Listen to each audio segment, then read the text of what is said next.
ঢাকা-আরিচা মহাসড়কের পাশে অপরিকল্পিতভাবে ও উন্মুক্ত স্থানে গড়ে তোলা হয়েছে মানিকগঞ্জ পৌরসভার ডাম্পিং গ্রাউন্ড। এতে নষ্ট হচ্ছে ফসলি জমি, দুর্গন্ধে অতিষ্ঠ এলাকাবাসী।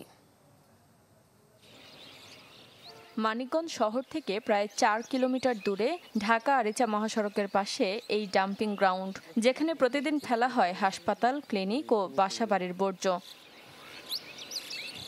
এসব বর্জ্য ছড়িয়ে পড়ছে আশপাশের কৃষি জমিতে। এতে নষ্ট হচ্ছে প্রাকৃতিক পরিবেশ, বাড়ছে স্বাস্থ্য ঝুঁকি। ঢালাইয়ের সেরা প্রিমিয়ার সিমেন্ট। আর দুর্গন্ধে সড়কের পাশ দিয়ে হেঁটে যাওয়াই যেন দায় চলাচলকারীদের।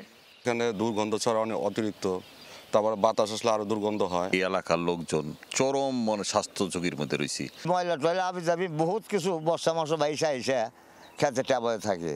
শিক্ষা প্রতিষ্ঠানের সামনে হাজার হাজার গাড়ি চলেছে উত্তরবঙ্গে, তাদের চোখের সামনে ভাগাড়টা রয়েছে। এই ভাগাড়টা মানিকগঞ্জকে অনেক পিছিয়ে দিয়েছে। ডাম্পিং গ্রাউন্ডটি সুরক্ষিত করতে ১০০ কোটি টাকার নতুন প্রকল্প হাতে নেওয়া হয়েছে বলে জানান পৌরসভার এই কর্মকর্তা। পরিকল্পনা মন্ত্রণালয় ওখানে আধুনিকভাবে ডাম্পিং গ্রাউন্ড তৈরি করে ওখান থেকে বর্জ্য ব্যবস্থাপনার বিষয়ে যে সার তৈরি, বিদ্যুৎ তৈরি ইত্যাদি ইত্যাদি যে বিষয়গুলো আছে, সেই বিষয়গুলো অনুযায়ী ওখানে একটা প্রকল্প গৃহীত হয়েছে। অচিরে সেই প্রকল্পটা বাস্তবায়ন হবে বলে আমরা আশা করছি। ২০১২ সালে ২ একরের বেশি জায়গায় নির্মাণ করা হয় এই ডাম্পিং গ্রাউন্ড।